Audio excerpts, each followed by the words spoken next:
Kabir maa ngi lay gërëmaat encore une fois ma jàpp ni xam nga bi ma ñëwee université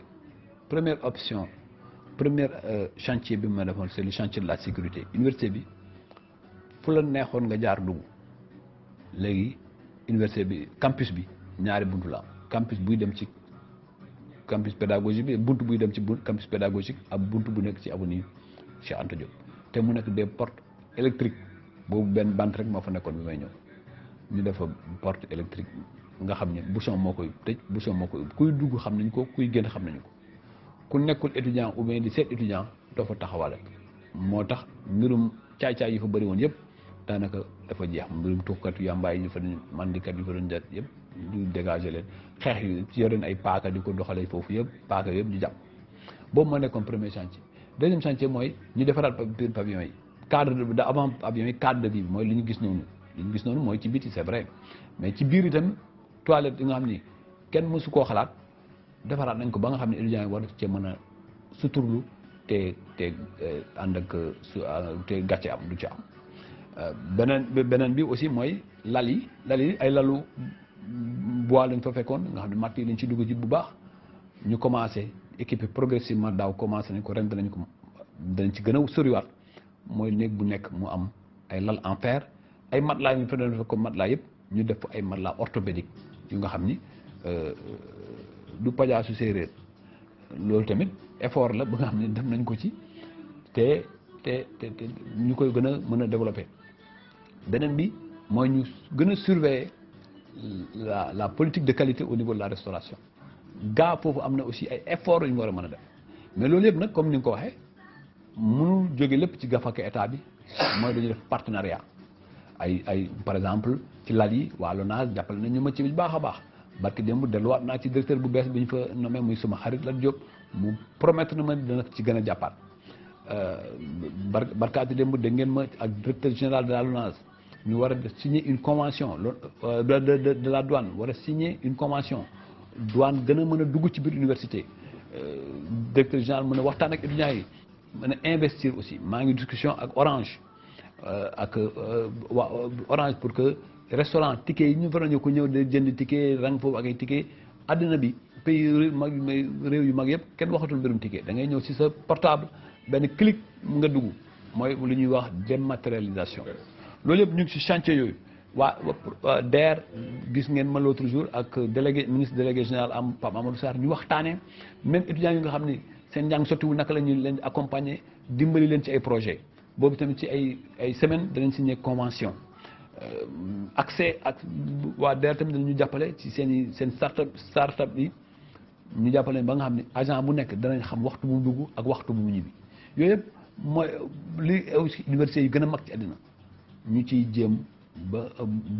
nga xam ne ñuy def ay progrès étudiants yi tamit ñu nekk au cœur de notre activité man lépp lu ñuy doxal foofu ñu nekk étudiants yi ñoo ko doxalal boo xoolee sax presque Cheikh Anta Diop bi ay étudiants ñoo ñëw sama bureau xalaat ko neen mën nañ ko liggéey ñu liñ mën jox rek mooy ut leen jox leen jumtukaay yi ñu dem liggéey ko kon loolu la ñu nekk ci université président de la République aussi jàppale nañu si bu baax a baax barke Demba Ndiaye rek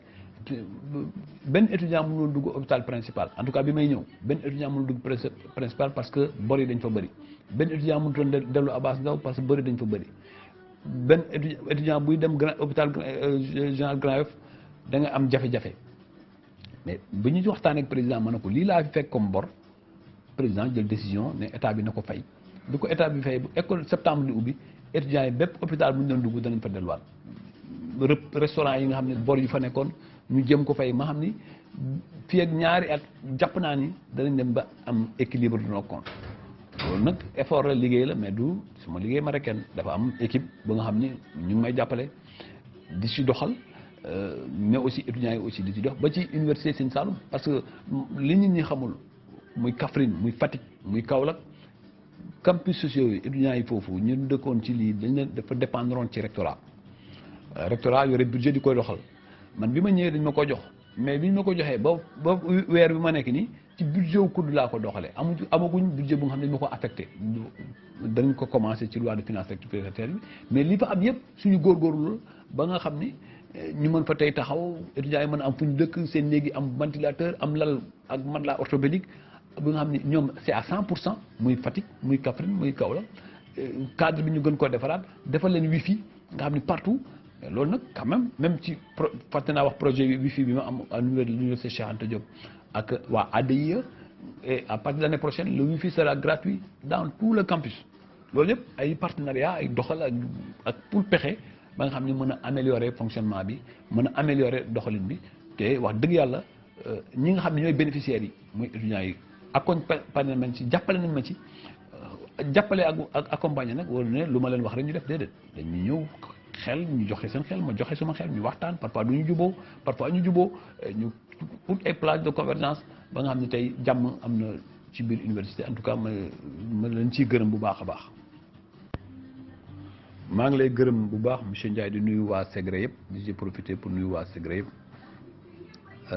maa ngi rafetlu sa ñaari question sa première question mooy problème courant bi xam nga l'accès universel à l'électricité moom loolu priorité la pour le gouvernement du président Macky Sall d'ailleurs loolu indi na ba ñu am jafe-jafe ci courant bi ba ñu ni kaasoon lu bëri parce que dafa jëlee subvention bu nga xam ne moom la ñu def pour ñu mën a prix ñu mën ko maîtriser à un certain niveau mën a subvention boobu nañ ko dugal pour dëkk yu nekk ci biir réew mi yu ci bëri mën a am courant ci programme boobu ñun war nañ ci mën a dox ba courant bi àgg seen dëkk parce que loolu tamit dox la ak ñefe ak xeex parce que comme que réew mi gafa gi alal bi doyul ñi ci gën a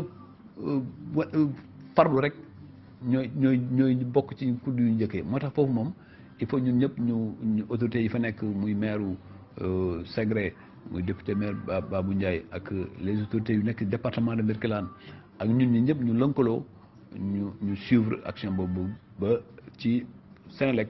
parce que aussi DG bi nekk Senelec tey suñu mag la suñu xarit la xamante nañu bu yàgg war nañ cee mën a dox jéego pour que population yi am satisfaction ce qu'il faut éviter rek mooy les promesses fermes ne dana am tey ou bien suba lu nga xam ne maîtriser woo koom-koom bi fa am ak politique bu ñu ko doxalee dem rek topp affaire bi ba nga xam ni war a mën a jot parce que loolu aussi c'est un droit bu nga xam ne population yi am nañu ko. deuxième question bi Birkelane Maabo moom xam naa ko bu baax a baax parce que bi ñuy monter la première fois zone Maabo mooy zone Maabo ci nawetaan man ak Abbas Ndiaye ñoo ko demoon monter ji te yoon wi boobu nawet ñu ngi yore benn oto bu nga xam ni luñ pan nañ fukki yoon ak juróom-benn di puus bu ñuy bisee ku ci nekk hôpital nga mujjee loolu moom xam naa yoon boobu bu baax a baax te mën nañ dunde yaakaar ni tey ni Kaffrine Nganda commencé mu am goudron mu ñuul kuk Maabo Birkelane bi dana mën mel noonu jàpp naa ne sax am na yeneen yoon parce que gëm naa ni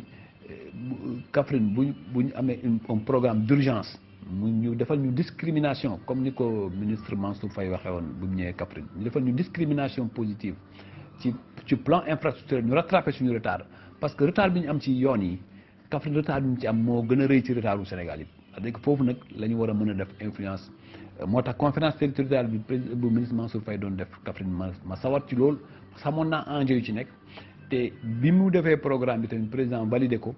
loolu bu ñu ko toppee ñu defal ñu loolu PUDC ma gën cee dugg Promoville gën cee dugg ci biir région de Kaffrine danañu réduire ce déficit infrastructurel mais monsieur Ndiaye d'accord naa ak yow loolu mooy Maabo Birkelane ça doit être une surpriorité. maa ngi lay gërëm Moustapha bu baax di wax nga dëgg c'est-à-dire sur le principe d'accord nañu ni Kaffrine est une région pauvre. Deuxième constat agriculture mooy nekk l'activité dominante mais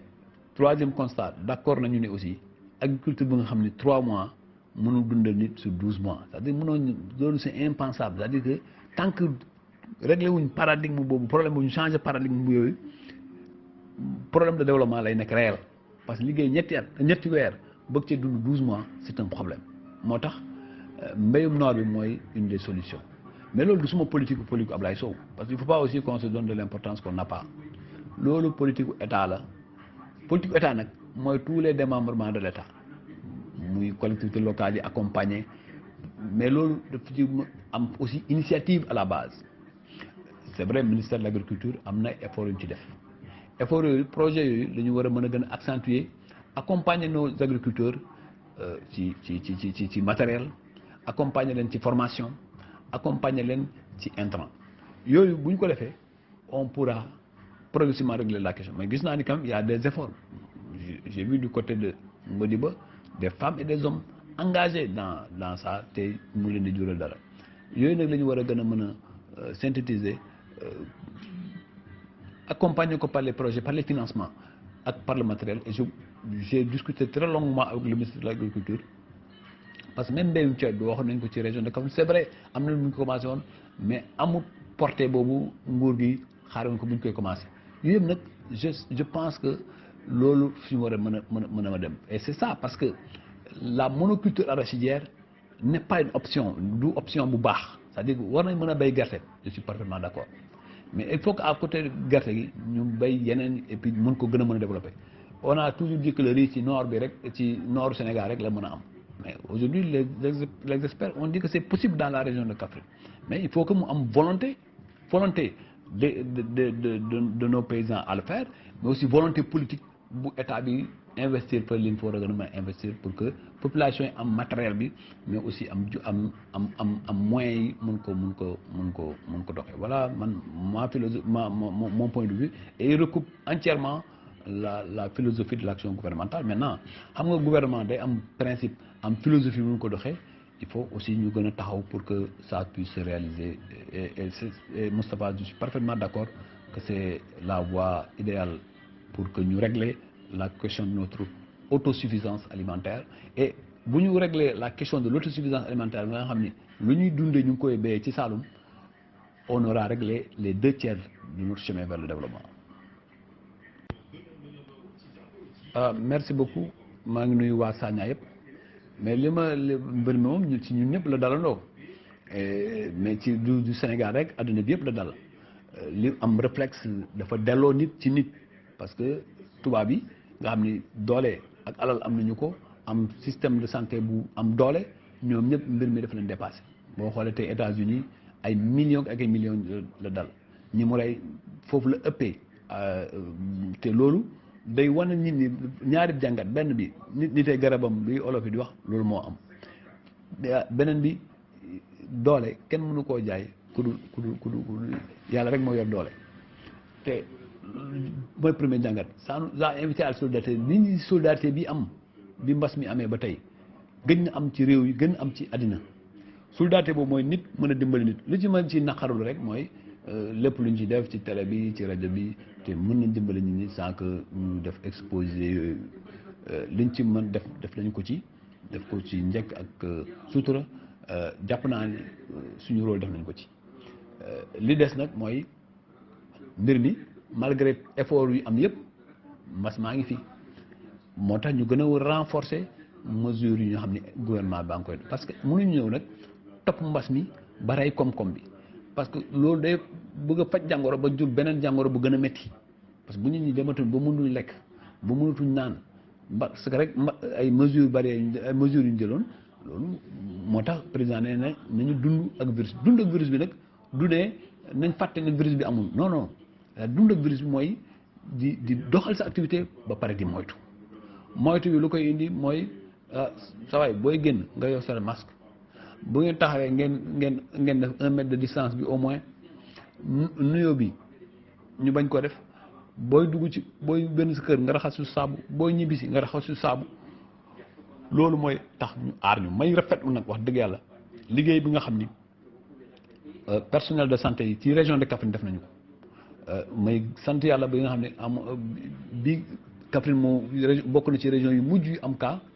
mais cas yu fa am faj nañu ko tey nii benn cas amul ci région de Kaffrine ñu waroon nag protéger loolu mooy ku ci nekk wax def li la personnel de santé yi sant bu ma gërëmee la région médicale mu nga xam ne moo organisé loolu yëpp gërëm itam comité yi dans toutes les communes comité yi nga xam ne mettre nañu ko en place mais gërëm aussi préfet ak gouverneur ku ci nekk ci sa wàll def na li ci war mooy force de sécurité yi mooy police muy gendarmerie coono biñ ci daj ñëpp gis nañ ko amul kenn ku ci tegal bët te effort yooyu ñoom ñu def ñun citoyens yi nga xam ñoo dëkk Kaffrine ñoo leen ci war a gën a mën a jàppale parce que ndamal Kaffrine mooy bu demee ba mbas bi jeex ñu ne ak Kaffrine de loolu tamit victoire bu rëy lay nekk Kaffrine de moom moo ci région bi ci gën a liggéey ba nga xam ni moom lañu gën a moins touché et loolu c'est important jàpp naa ni nañ ñeen yàlla jeexal mbas mi parce que bu ko jeexalul dana am ay jafe-jafe yu tar ci àddina bi te jafe-jafe bu taree ci àddina bi ci ñun nga xam ne ñoo gën a ndóol ci ñun lay gën a méttee kon nañu fagaru nañu taxaw pour que mbas mi yem fi. maa ngi lay gërëm Kébir dama jàpp ni mbir mi c'est vrai mbirum ndox mi jafe-jafe la ci du ci Kaffrine rek mais ci région Sine Saloum yëpp mooy Kaffrine Kaolack Fatick am na fa ay jafe-jafe ak Flexo mais mbir mi nañ ko analyser plus largement c'est-à-dire que Flexo dafa nekk structure nouvelle état bi wóolu ko am ay investissement mu war ko accompagner buy commencer dana am jafe-jafe il faut ñu xayma jafe-jafe yooyu xam fu problème bi nekk ñu trouver une solution structurelle man loolu laa jàpp loolu nag ku ci nekk def ci effort man tey rek demoon naa jaale ji ministre Serigne Mbaye Thiam li suma mag waxtaan nañ ci aussi loolu ak naka la ñuy utee pexe ba li ñu sant Flexo mu mun koo def ci parce que nag nit mën na manqué lépp ci àddina sauf ndox loolu nag nañu boole suñu effort population yi métti na te maa ngi leen di masawu xam naa coono bi gis naa jafe-jafe yi ci Jokkul ci Kaccoot principalement ci ñi ko gën a manifester jafe-jafe bi tar na loolu mais c'est notre mission à nous de trouver une solution te ñu ngi ci yoon wi ñu ngi ci waxtaan ak ñi ñu ci war a waxtaanal ba mën koo faj parce que nag mën nañoo waxtaane lépp ci politique sauf ñu ne ndox manqué na tey bi ñu waxtaan ak ministre Mbaye Thiam rassuré na ma que y a des investissements qui ont été faits te résultats yi danañ ko gis ci ay semaines yu néew gëm naa li ma wax ñu ñëpp ñu toppandoo ko topp ko jàppale ko ci ba mbirum ndox moomu ñu mën ko faj. El Hadj maa ngi lay nuyu bu baax di nuyu waa Gambie c'est vrai am sécurité aussi c'est une priorité mais wax dëgg yàlla nag quand même am na effort yu bëri yu ñu def ci sécurité il y a quelques années Kaffrine am na woon commissariat am na commissariat ci semaines yi passé Koungheul décret présidentiel génn na ne dañu créé le commissariat urbain de Koungheul donc foofu am na effort muy parce que sécurité police la gendarmerie la sapeur pompier la et même dans une certaine mesure la douane parce que douane moo yor sécurité économique ci sapeur pompier aussi Kaffrine tey am na brigade am Koungheul tamit am na ko buñ ko mënee élargir mu am Nganda ce serait une bonne chose Mbirkilaan ce serait une bonne chose ainsi de suite mais lu nekk ci benn lay commencer quand même aujourd'hui région bi am na 2 brigades te war am aujourd'hui 2 commissariats de police gendarmerie il y a le poste de Malem est fonctionnel le poste de Boulel sera est prêt donc am na quand même des efforts qui ont été faits pour renforcer la sécurité ci douane aussi Kaffrine est au cœur parce que Kaffrine est frontalier là aussi il y a des efforts substantiels yu ñu def ba nga xam ni Kaffrine bokk na ci poche yu nga xam ni yu gën a indi recette dans le Sine Saloum donc vraiment c'est il y a quand même sur le plan de la sécurité il y a beaucoup d'efforts qui ont été faits bu ñu xoolee par rapport à d'autres régions quand même il y a beaucoup de choses yu am na efforts yu am na maintenant le banditisme bi am de temps en temps ñu koy li mooy tout le monde doit être en alerte c'est-à-dire que il faut que ñu dans les quartiers mooy am comité de veille les ASC les jeunes doivent jouer leur rôle de force d'appui de force d'appoint aux forces de sécurité mais jàpp naa ni quand même sur le plan de l'investissement dans la sécurité il y a eu beaucoup d'efforts y compris les compagnies de gendarmerie qui ont été installées à Kaffrine etc. Il y a quand même sur ce plan-là il y a quand même des efforts maintenant qu'il faut accentuer qu'il faut renforcer mais la sécurité du citoyen relève d'abord du citoyen lui-même c'est-à-dire que c'est lui qui doit avoir le réflexe de s'organiser et loolu accompagné maintenant par les forces officielles et à ce niveau on peut se dire quand même qu'il y a un travail qui est fait. Honorable Moussa Cissé maa ngi lay gërëm di la sant am naa rek tuuti lu ma naqari mooy man du ma directeur sa kanam man sa doom laa sa militant laa woon aussi parce que nekk nga suñu responsable yàgg bokk na ci ñuy formaté ma la ci gërëm di la sant donc fonction directeur bi c'est une fonction passagère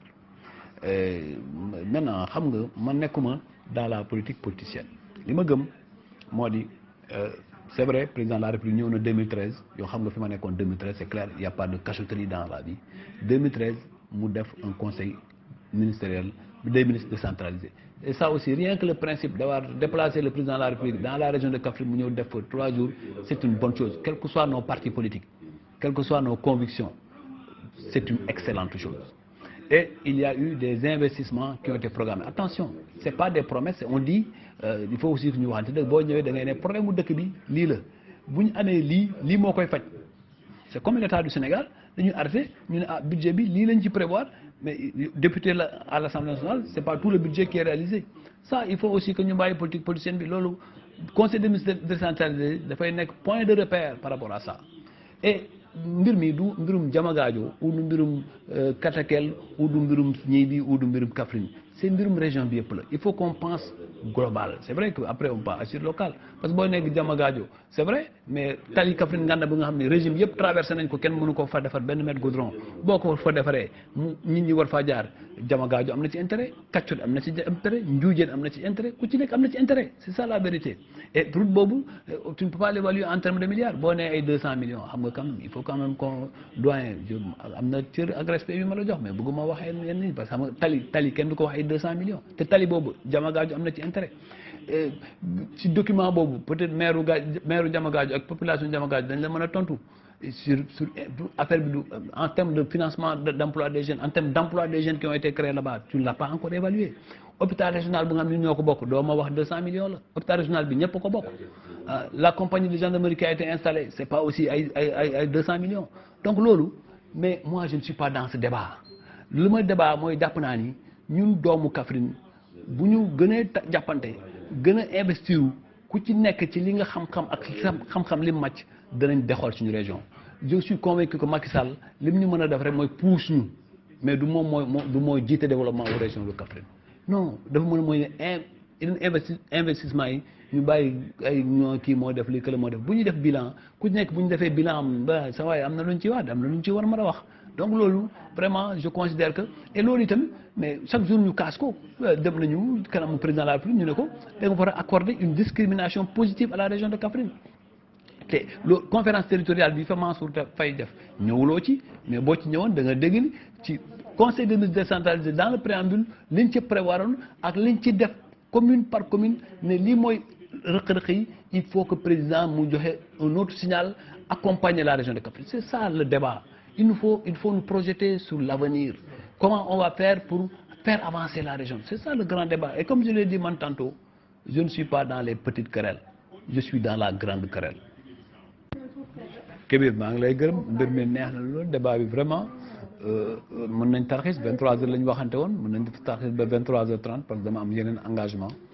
mais vraiment su doon sama sago ñu fanaan fii ba suba parce que vraiment j'ai trouvé intérêt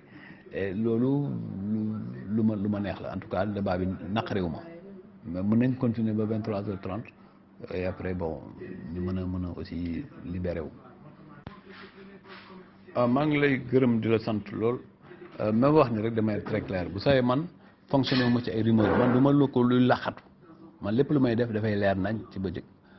Abdoulaye Diouf Sarr nu mu nekkee suma xarit noonu laa amee yeneen xarit yu nekk ci nguur gi yu bari te loolu datewul aujourd'hui waaye man dama bëgg askan wi dégg lu baax mooy man nekkuma ci ay jeu nekkuma ci ay utum réew man lu ma nekk ci li ma nekk mooy naka la ñuy def ba faj jafe-jafe waa Kaffrine te loolu benn xarit laa ci war bóor mooy président Macky Sall lu mu nekk rek maa ngi ci lu mu bàyyi naa ko loolu man nekk naxantewu ma rumeuru ma te loolu man mosuma koo dégg ci rumeur c'est la première fois ma dégg ko c'est la première fois ma dégg ko donc man dama bëgg ne aussi man lépp lu may am ëllëg waa Kaffrine ma koy jox lépp fu may jaar ci Kaffrine laa koy jaarale donc man nekkuma awma benn complexe vis-à-vis de qui que ce soit loolu yàgg naa wax ni wax sénégalais de manière très claire man dénkuma sama bopp benn leader bu nekk ci beneen dëkk man lu ma dénk suma bopp ci politique maa ngi ko dénk président Macky Sall moom mooy suma leader mooy orienté ma topp ci waaye amul kenn ku am ma xam relation nag ak xaritoo ku nekk mën nga ko am ku la neex man am naa tey ay des ministres socialistes ou bien même dans l'opposition de très grands amis mais ça n'a rien à voir avec mes options ñëpp xam nañu Abdoul Aziz Diop député le PDS sama xarit la benn abban mais dafa jël yaaram ma jël suma yoon c'est aussi simple que ça man dama aw ma benn complexe vis-à-vis de qui que ce soit c'est aussi simple mais maintenant rumeur moi je vis pas de rumeur je vis de réalité. Merci beaucoup Abdou Seck bon maa ngi lay gërëm di la sant ci sa engagement ci sa détermination gëm naa ni xale yu mel ni yow buñ leen jàppale ñu lëkkaloo ak yeneen xale yu nekk ci beneen yi ci département bi yëpp dana ëllëg danañ am li nga xam ne moom lañ yaakaar mooy am relève bu nga xam ne bu taxaw du relève sax mooy li ma gëm mooy aujourd'hui vous êtes acteur du développement et c'est très bien nañ continuer di ànd ñëpp juboo nekk benn suñu biir parti ak suñu biir coalition loolu mooy suñu avenir loolu mooy lu ñuy may jàmm ëllëg. Layène maa ngi lay remercier waxoon naa ci forum mu Jokkul bi ma ne je suis et serai toujours jeune d'esprit et de cœur parce que dama gëm ni c'est la jeunesse qui fait l'avenir c'est la jeunesse qui est la principale force de développement donc loolu c'est sama conviction bopp la et loolu tamit jural na ma résultat parce que bu njëkk ba dañuy wax ne xale yi rek ñoo ànd ak moom mais aujourd'hui xale yi ñoo màgg tey di organiser wu moo tax ma bëgg toujours xale yi nekk benn et c'est pourquoi aujourd'hui ma kontaan lool gis ni xale yëpp en tout cas l'écrasante majorité ñu ngi booloo xeexaluñ Ablaye Sow jàppalante pour xeexal dëkk bi ma félicité ci Bilal Cissé moo nga xam ne mooy coordonnateur départemental de la COJER de Kaffrine félicité ci président conseil régional de la jeunesse Baye Ndiogou félicité ci président conseil départemental de la jeunesse mooy Saliou Gueye Ngala ku ci nekk dafa amoon yoonam ak président conseil communal de la jeunesse yore jeune volontaire muy Ndem Ndiaye ku mel ni yow laay nekk président aussi conseil communal de la jeunesse ci fi nga dëkk ñëpp ak presque l'écrasante aujourd'hui tous ces conseils là ñëpp ànd nekk benn di xeex pour le développement de la région et c'est ça l'intérêt yéen ñëpp ngeen nekk benn dankaloo jiital kenn jàppale ko pour ëllëg et c'est ça le plus important parce que ku ci nekk ci ñun am na fu mu war a béyee mbiram et je suis heureux aujourd'hui de voir que les jeunes l'ont compris et sont en l'avant-garde du combat su ma gisee investissement yi ngeen def yëpp ci weeru koor gi partout dans la commune de Kaffrine comme dans les autres communes gis engagement bi jeunes yi am au service de leur localité aujourd'hui j'ai bon espoir que le défi sera relevé ngeen éloigné wu du débat crypto personnel de débat de dénigrement de débat maa fi mën lii kenn mënul dara lu ko jéem bu ñu ko jéemee ñun ñëpp et je suis convaincu que le pari de la jeunesse sur la jeunesse sera bénéfique pour nous tous mi mooy les femmes aujourd'hui man xale yi lañ ma gënoon xamee bi ma nekkee dans l'opposition mais aujourd'hui femmes yi ñoo nekk la plus grande puissance damay wax ne aujourd'hui parce que dama jàpp ne aussi les femmes sont majoritaires loolu mooy chiffre yi aujourd'hui 57% de la population ay jigéen lañu te ci biir Saloum aada Saloum mooy jigéen ñi xam fu benn région la ñu wax ba dañ ko dañuy wax ay Casamance mais man gëm naa ni jigéenu Saloum ñoo gën a gëm liggéey jigéenu Saloum mooy nekk force de développement bu gën a wóor ci économie parce que ñoom ñoo dem ci tool yi ñoom ñoo dem ci marché yi ñoom ñoo dem partout ma ne ñooñu boo leen encadré jàppale leen d'abord si sa doole bopp li nga yor balaay xalaat état ay commune ay collectivités locales si sa doole bopp li nga yor nga jàppale leen ci dana mën a créer une bonne force de développement à côté des jeunes et ci loolu laa nekk aujourd'hui boo xoolee je peux donner un exemple dans la commune de Kaffrine organisation bi ma fa am mais jafe na dans la politique nit am ko et am force de développement boobu force de frappe boobu en termes de femmes su ma neexee suba plus de 3000 femmes dajelu te doo def sax 10 minutes 15 minutes parce que dañ ko liggéey respecter femmes yooyu respecter seen autonomie respecter seen indépendance jox leen cër boole leen ci lu ñuy def ñuy diisoo di waxtaan loolu mooy indi aujourd'hui cette force et je veux que cette force ñaari force yooyu muy xale yi muy jigéen ñi ñu continuer di liggéey continuer def seen esprit que jàppale wuñ Ablaye Sow dañuy jàppalante pour suñu région avancer mais boo amee jigéen ñi am xale yi ci mobilisation waaye aussi war na am mag ñi moo tax ñu commencé di def organisation mag ñi gën ñoo jàppale gën ñoo xelal gën ñoo pousse gën ñoo orienté parce que nag kër ga bu fekkee ne jigéen ñi ñooy xorom bi xale yi yore force bi xel mi ak orientation bi mag ñee ko yor moo tax muy mag ñi muy kilifa diine yi ñun ñëpp ñu associé leen parce que développement day am ku nekk yoon bi nga jaar mais ñëpp koy bokk après ñëpp ay dajale ci sere ba yoon bi mooy le développement de la région de Kaffrine. maa ngi lay gërëm di la sant waaye bon xam da nga wax ci football waaye foog naa ni sa xam-xam bëriwu ci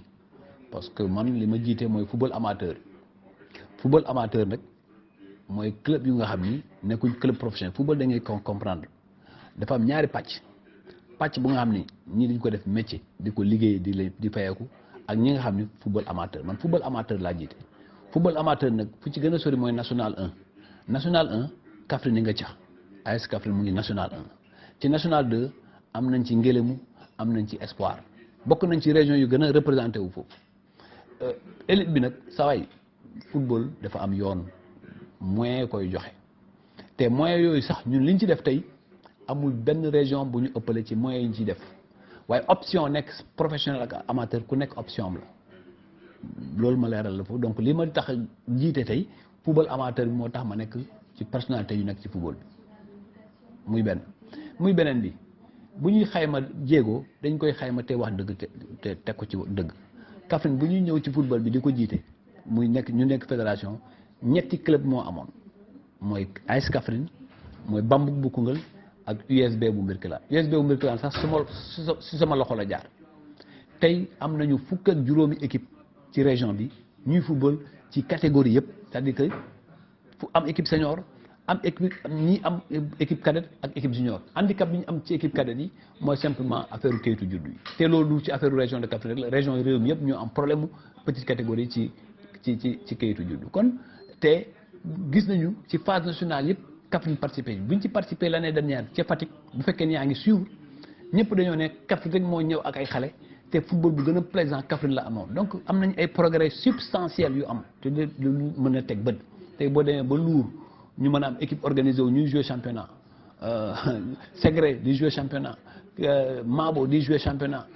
Kër Mbuki organisé wu ma ci leen félicité ba ñoom tam ñu dugg mais tey bokk nañ ci région yu nga xam ni foofu la gën a mën a doxee muy am popularité stade yi fees boo demee bi ma demee Mabo ubbi championnat ñu ubbi championnat régional ma dem Mabo seetaan Mabo USB te stade bi dafa fees del préfet bi ñëw maire bi ñëw autorité yëpp ñëw kon am na fu ñu jógee il y a 6 ans il y a 8 ans il y a 9 ans football bi mu ngi yegoon ci football élite bi mu ngi yemoon ci Koungheul ak Mbirkilaan ak AS Kaffrine donc nag vraiment il y a quand même des efforts substantiels maintenant problème bu dégg waxoo ko te loolu mooy suñu problème football bi il y a un problème infrastructurel et même sur le problème infrastructurel may féliciter collectivités locales yi parce que il y a quelques années terrain vague rek moo amoon ci biir tey presque toutes les communes ont des terrains clôturés état bi promettre un stade régional yi bu ñu defee appel d'offre am ku ko gagné muy Mbaye Faye am keneen ku def recours dem cour suprême génn décision ci weer yële passé cassé décision marché boobu ne sax léegi nañ ko def appel d'offre international nag dana jël temps à la kuliyalin bu ko ministère bi defee am na yeneen pexe yu ñu war a mën a muy développer les infrastructures aussi ñu collectivités locales yi gën a bàyyi xel ci sport nekkatul po rek c'est aussi une entreprise économique ñu jox plus de moyens au sport plus de moyens aux clubs qui représentent c'est comme ça que va se développer affaire bi du xëy rek sotti moo tax mbir mi doo souvent influence non gis nga man li ma fay indi et loolu ñu bëri ñu waaw waaye Ablaye Sow Kaffrine la jógee tey mu bokk ci mais loolu fierté la pour waa Kaffrine parce que dama ko xeex joxuñ ma ci dara dama ñëw ñu fal ma buñ ma te ci liñ ma fal ci li ma doxal ci fédération kenn xeebu ma ci parce que ci tous les domaines bu nga xam ne tey football Sénégal mu ngi ci avancé di ci dox sama tànk ci sama làmmiñ ngi ci sama mbind ngi ci loolu nag jàpp naa ni fierté la et ensuite Kaffrine tey bu mën a def dimanche bu nekk mu am championnat partout mais ñu war ca xam ni quand même ñun mii nag sa waay fas baa ngi daw mais labali baax na ci rek mais bul wax ne retard rek non c'est pas loolu vraiment franchement il faut être honnête dans l'appréciation des choses et ma profité ci vraiment féliciter la Ligue parce que man nekkuma toujours à la Ligue ñoom Ibrahima Diop ñoom Mamadou Diop Gadiaga ñoom Dërëm ñoom Omar Ndaw ñi fa nekk ñëpp ku ci nekk équipe mënuma citer ñëpp ba ci secrétaire général bi Youssou Wilane ñoom Ousseynou Kane ñoom ñëpp ñoo doxal te affaire bi tey championnat bi di dox football bi di am maintenant football nag ci àddina yëpp am na lu koy gën a doxal mooy koppar gi nag lu suñuy poche lay joxe il faut que mu am et là c'est pas simplement un problème local c'est un problème régional mais aujourd'hui Kaffrine bokk na ci ligue yu ñu gën a am fierté ci Sénégal parce que ci comité exécutif fédération bi may toog ligue bu nekk dañ koy xayma ligue bu nekk liggéeyam dañ koy xayma te ligue Kaffrine bokk na ci ligue yu gën a xarañ yu gën a liggéey ci en tout cas et puis yu gën a honnête dans la gestion ci matériel bi ñu leen d'ailleurs loolu moo tax fédération pour encourager ne construction siège de ligue yi Kaffrine lañ koy commencer loolu tamit c'est dans 1 ou 2 mois les constructions vont démarrer te Kaffrine lañ koy démarrer te loolu c'est parce que liggéey bi fa am la bon évidemment maa dama doon sant nga ne ma ñu ngi lay gërëm ci liggéey bi ngay def ci football bi loolu moom wax dëgg yàlla foofu moom naataamle amul sans fausse modestie la wax dëgg yàlla. Mor Seck maa ngi lay nuyu di la sant bu baax a baax wax dëgg yàlla nag waxal dëgg rek te yàlla tax amul lu ma def ci département de Kaffrine te commencé moo ko Médina Salaam dama ne man tàmmuma di lim di wax def naa lii waaye yàlla xam na ci ASC yi bu may commencé di jox mayo ak bal foofu laa ko commencé lépp lu jaar suma loxo dugg ci département de Kaffrine Médina Salaam am na ci wàllam sëkk loolu rek laa la mën a wax mbir mi tamit et Médina Salaam tamit delloo nañ ma ko baax a baax waxtu bi ma fa demee teeru bi ñu ma fay teeru mooy ci manifestation yëpp nag mooy ci wax naa ko sànq mooy mbirum sport bi lépp lu ma def ci région bi def naa ko Médina Salaam ci lu wóor ci la nga xam ne du benn at du ñaari at du ñetti at beneen bi mooy ci jàppale même ci mbas mi lépp lu ma def dugal naa ko foofu li ma def Kàccoor loolu laa def Jokkul loolu laa def Jamagaajo loolu laa def Médina Salaam ci xëy bi li nga xam ne yàlla maye na ma ko may diriger kudd tey ay gune Médina Salaam ñu ngi liggéey nekk Médina Salaam Abdou Seck bu Koja rek léegi wax na ko donc loolu dama tàmmute sëñ bi may man bugguma lépp lu may def may koy def ci groupe WhatsApp wane maa def lii bàkku daal yàlla xiiruma ci loolu waaye su may effort moom ci Médina Salaam la gën a tare parce que foofu laa jàppoon ni moo gën a ëpp jafe-jafe ci région de Kaffrine loolu laa gëm parce que Médina Salaam dafa nekk frontière am beaucoup de choses yu nga xam ne manqué ko moo tax bi président def programme Puma ñu ne Médina Salaam prioritaire la ci loolu dama cee kontaan parce que dama jàpp ni Médina Salaam moo gënoon am jafe-jafe ñëw fa sax jafe-jafe la woon ñëwoon Médina Salaam àgg fa jafe-jafe la woon yàlla day defal ñu sutura ba PUDC wàññi coono yi te ñu war ko mën a yokk nag ba defal ay goudron yëpp ba Médina Salaam enclavement bi mu nekk ñu désenclavé ko totalement mais vraiment à titre personnel wax dëgg yàlla kenn mënu maa wax ni fàtte naa Médina Salaam de xanaa nag boo bëggee def politique politicienne. bon Kabir maa ngi lay gërëm déglu naa ñaari témoignage yu nga xam ne sumay collaborateur lañ yu nga xam ne sumay xarit lañ ñu ngi ànd liggéey beaucoup d'années gëm ni rek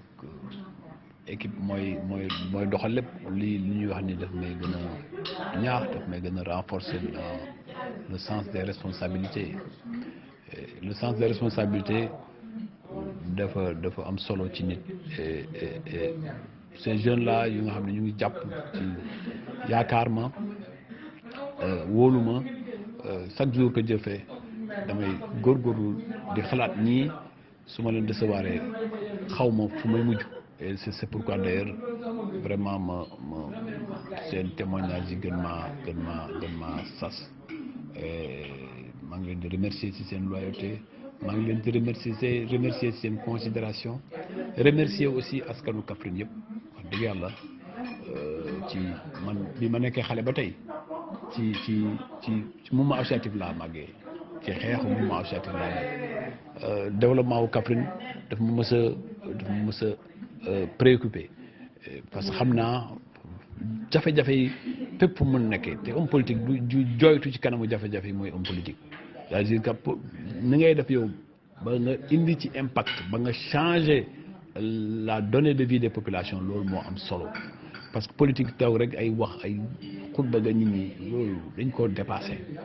politique da ngay nekk léegi c'est dans l'action surtout boo nekkee au pouvoir wax ji yëpp na nga agir boo nekkee dans l'opposition aussi former say militants encadrer say militants jàppale say militants jàppale les citoyens c'est ça la politique en te façon boobu tant que defaguñ ko on est dans les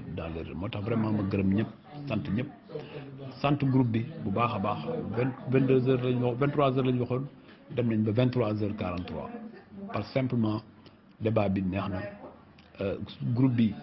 ñi ma ci dugaloon maa ngi leen ciy gërëm parce que maa ngi ci jàngat lu bëri même bu dee du ma dugg lu bëri c'est la première fois wax naa ko ma dugg ci groupe WhatsApp def ci débat loolu c'est la première fois ma def ko te li tax ma def ko mooy gis engagement bu am foofu dans la pluralité te man dama respecter nit dama respecter la position de l'autre dama respecter conviction ku nekk ci àddina moo tax nag su ma respecter sa conviction ma bëgg nga respecter sama conviction et bu boobaa ñu joxante loxo et ma gëm ni la plus grande des convictions c'est la construction du développement de Kaffrine et sur ça je me ferai tous les sacrifices pour y arriver parce que gis nga fii ku ci nekk am nga temps sa temps bi naka nga ko marqué tey ñu ngi koy waxtaane sa mu nekk sa kanam au mu nekk sa ginnaaw et c'est ça le plus important vraiment Kébir maa ngi lay gërëm di la sant di gërëm groupe suñu gox yëpp di ci gërëm nag particulièrement sama sœur Ndeye Khady vraiment moom bokk na ci ñu ma gën a convaincre ne ma ne ko man groupe yi xaw ma sax nu ñuy gis nga début bi sax gis ngeen dama doon def erreur may enregistrer une minute parce que miinu ma ko li ma doon rek lire laa ci am après ou bien déglu dem tey suma doom sax ma doon jàppale war ma technique yi ba léegi gis nga fin bi gën naa koo mokkal may jégalu ci ñi nga xam ne peut-être tontu ma leen tontu yu rafet parce que nit moo mel noonu da ngay am intention wax lu baax mais ni nga koy exprimer parfois mu am ñagas-ñagas maa ngi ciy jégalu bu fekkee ni am na ku nga xam ni xaw naa laa faxas may jégal ñëpp gërëm ñëpp xam ni man nit ci Kaffrine mënu ma def lu ma metti loo ma def rek dama ci jàngat xool ci lu baax doxale ko maa ngi gërëm ñëpp di sant ñëpp yal nañu yàlla jàppaleel Sénégal jàppale suñu région de Kaffrine defaral ñu ko ni ñu ko bëggee wasalaam.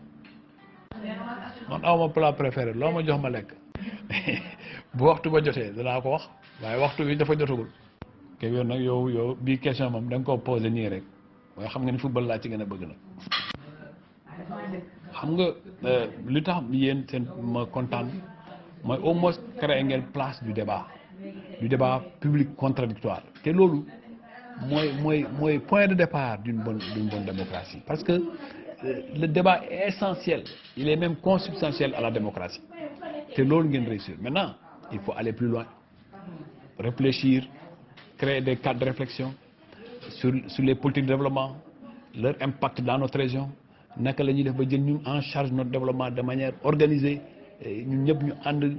comme je l'ai dit comme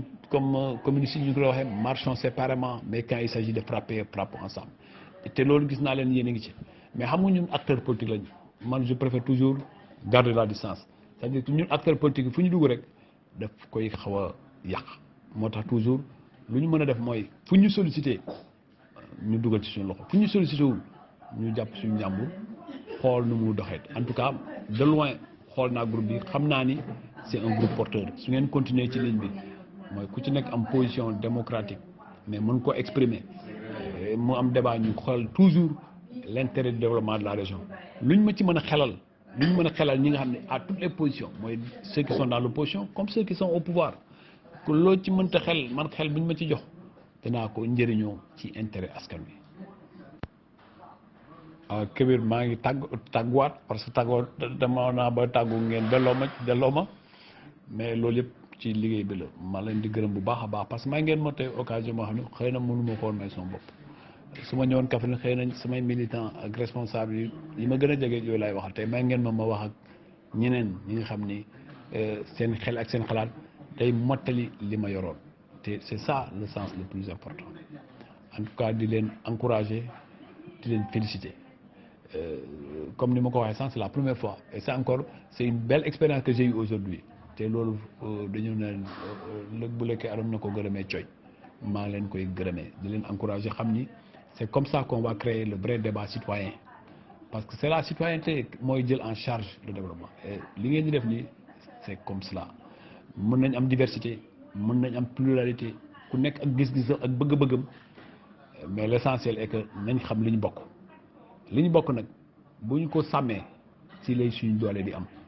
gis nga boo seetee Kajoor ak Casamance ak Fuuta loolu mooy seen doole c'est-à-dire ñun Saalum il faut ñu renforcer suñu bëggante suñu biir xam ni bépp doomu Saalum bu am dara ñun ñëpp ñoo am dara ñu renforcer ko xelal ko yoon woowu buñ ko jëlee ëllëg kenn du ñu ñëwee ñun du ñëwee kenn ci Sénégal te loolu mooy suñu gis-gis loolu mooy suñu taxawaay loolu mooy suñu bëgg-bëgg ma leen di feddaliwaat ci place ndaw bi ma bëgg a nekk mooy bépp xel ak xam-xam bu nga xam ne mën nañ ñu koo jox ñu njëriñoo ko pour askan bi man pare naa pour déglu leen wax dëgg yàlla man tamit man xam nga maa ngi la waxoon Kébir bi ñuy commencé ma ne 23h moo may arrangé dem nañ presque ba minuit parce que bu ma ci gisoon intérêt xëy na du ma insister ba toog ba waxtu bi waaye dama ci gis intérêt moo tax saa yu ngeen ko jàppaatee ñu xool ak suñu calendrier naka la ñuy def ba lii ñu amaat ko suma njëriñ la man de gis naa ci sama njëriñu bopp te ku ci nekk xam naa ne am na lu nga xam ne mën nga ko ci tirer te loolu moo ci am solo ma gërëm la bu baax sant la bu baax jéggalu comme ni ma ko waxee woon sànq képp ko nga xam ni jàpp nga ni sama tontu xaw naa ñagas ou bien xaw naa laa faxas du woon suma yéene du woon suma mébét li ma bëggoon rek mooy leeral woowu nag xëy na mën naa ci am ngànte maa ngi ciy jéggalu bu baax a baax di jéggal ñëpp di ñaan yàlla may ñu kattan ba ñun ñëpp ñu amal njëriñ suñu askan mooy réew mi d'abord amal aussi njëriñ suñu région nga xam ne si suñu loxo lay développé wu si suñu loxo aussi lay mën a yàqoo bu ñu doxalul ñu ko war a mën a doxale ma sant ñëpp di gërëm ñëpp